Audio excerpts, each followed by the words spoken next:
The digital এডুকারে আবারও সবাইকে স্বাগত। আমি তোমাদের বাংলা বিষয় শিক্ষক বিপুল স্যার চলে আসলাম নতুন একটি ভিডিও নিয়ে।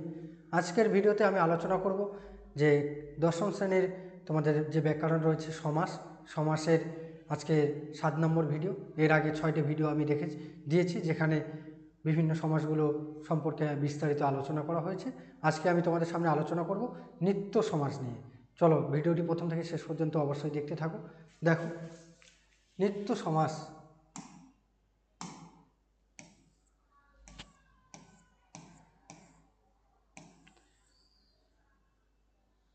প্রথমে সংজ্ঞাটা দেখে নিই। যে সমাসে সমস্যমান পদগুলি নিত্য বা সবসময় সমাসবদ্ধ থাকে, অর্থাৎ যার ব্যাস বাক্য হয় না। ব্যাস বাক্য করতে হলে একই অর্থ বোঝায় এমন অন্য কোনো পদের সাহায্য নিতে হয়, তাকে নিত্য সমাস বলে। তাহলে নিত্য সমাস এমন একটা সমাস যার কোনো ব্যাস বাক্য হয় না, আর ব্যাস বাক্য করতে গেলে একই রকম অর্থ বোঝায় এমন অন্য একটা পদের সাহায্য নিতে হয়। তাহলে নিত্য সমাস কী করে চিনব? চেনার একটাই উপায়, নিত্য সমাসের কোনো ব্যাস বাক্য হবে না। আর ব্যাস বাক্য যদিও বা হয়, তাহলে কি করতে হবে? একই রকম অর্থ বোঝাবে এমন একটি অন্য পদের সাহায্য নিতে হবে। তাহলে নিত্য সমাসের কি হয় না? ব্যাস বাক্য হয় না। আর ব্যাস বাক্য করতে গেলে অন্য একটি পদের সাহায্য নিতে হয়। তোমাদের মাধ্যমিকের পরীক্ষা বারবার থাকে নিত্য সমাসের সংজ্ঞা লেখো। অবশ্যই এই সমাসটা ভালো করে পড়বে, খুবই সহজ। কি বলছে সংজ্ঞাটা? যে সমাসের সমস্যমান পদগুলি নিত্য বা সব সময়, সমস্যমান পদগুলি সব সময় সমাসবদ্ধ অবস্থায় থাকবে, মানে ব্যাসবাক্য হচ্ছে না।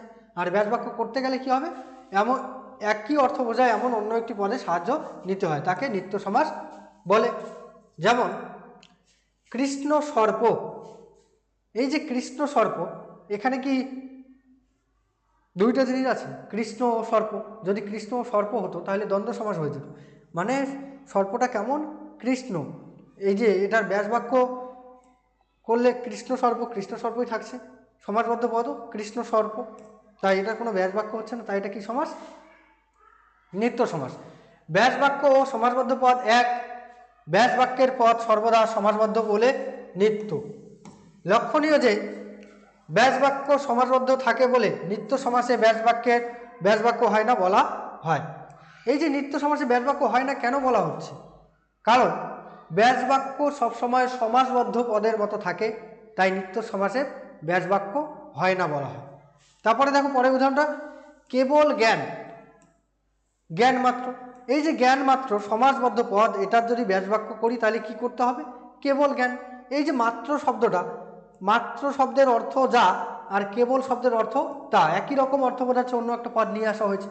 কি বলা হচ্ছে? সংজ্ঞার মধ্যে বলা আছে যে নিত্য সমাসে কোনো ব্যাস বাক্য হবে না, আর ব্যাস বাক্য করতে গেলে একই রকম অর্থ বোঝায় এমন অন্য একটি পদের সাহায্য নিতে হবে। এখানে দেখো জ্ঞান মাত্র, জ্ঞানটা ঠিকই আছে। এই যে মাত্র শব্দের পরিবর্তে কি নিয়ে আসা হলো? কেবল নিয়ে আসা হলো। মাত্র আর কেবল দুইটা একই শব্দ, মানে একই রকম অর্থ বোঝাচ্ছে, কিন্তু শব্দটা একটু আলাদা।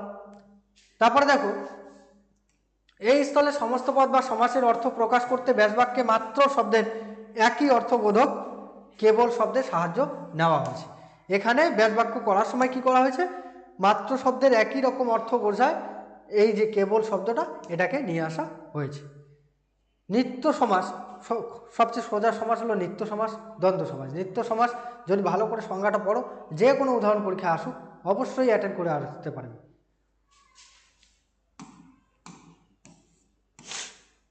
তারপরে দেখো নিত্য সমাসের কয়েকটা গুরুত্বপূর্ণ উদাহরণ দেওয়া আছে। দেখবে পরীক্ষায় যদি নিত্য সমাস থেকে কোনো উদাহরণ দেয় তাহলে এগুলোর মধ্যে থেকে দিবে। এই কয়েকটা উদাহরণ যদি ভালো করে পড়ো অবশ্যই পারবে।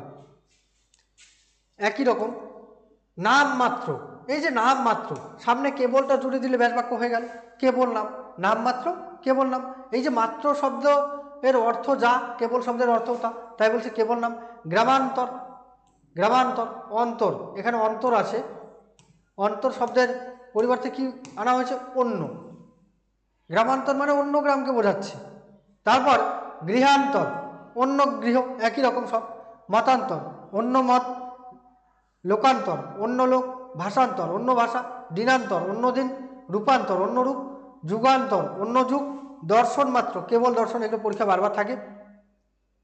একটি মাত্র, কেবল একটি। এই যে গ্রামান্তর, দেখবে পরীক্ষায়, স্কুলের টেস্ট পরীক্ষায় এইগুলো দেয়, গ্রামান্তর, মতান্তর, লোকান্তর, ভাষান্তর, গৃহান্তর। এই উদাহরণগুলো যদি ভালো করে পড়ো, তোমরা নিত্য সমাজ থেকে যে কোনো উদাহরণ আসুক পরীক্ষায় করে আসতে পারবে। নিত্য সমাজ থেকে প্রতি বছর 1 থেকে 2 নম্বর থাকে পরীক্ষায়, তাই নিত্য সমাজটা ভালো করে করো। আর যে সমাজগুলো আছে সমাজগুলোর সংজ্ঞাগুলো ভালো করে পড়ো এবং উদাহরণগুলো প্র্যাকটিস করো। তোমরা বাড়িতে অবশ্যই সমাজ থেকে যে কয় নম্বর থাকুক না কেন, কোনো কোনো কোনো কোনো সময় দেখা যায় যে সমাজ থেকে 8 নম্বর বা 10 নম্বর পরীক্ষা থাকছে, কোনো বছর 4-5 নম্বর থাকে। তাই সমাজটা অবশ্যই ভালো করে করো। সমাজ থেকে যে যত নম্বরে থাকুক না কেন তোমরা সেই নাম্বারটা অ্যাটেন্ড করে আসতে পারবে। তো এই ছিল আজকের ভিডিও, যে নিত্য সমাস কী এবং নিত্য সমাসের কয়েকটি গুরুত্বপূর্ণ উদাহরণ। আর আশা করি তোমরা যদি ভিডিওটি প্রথম থেকে শেষ পর্যন্ত দেখো, তাহলে নিত্য সমাস নিয়ে আর তোমাদের কোনো দিন কোনো সমস্যা হবে না। আর তোমরা প্রতিনিয়ত নতুন নতুন ভিডিও পাওয়ার জন্য আমাদের দ্য ডিজিটাল এডুকেয়ার চ্যানেলটির সঙ্গে জুড়ে থাকবে। প্রতিটি বিষয়ে নতুন নতুন ভিডিও এখানে দেওয়া হচ্ছে। ধন্যবাদ।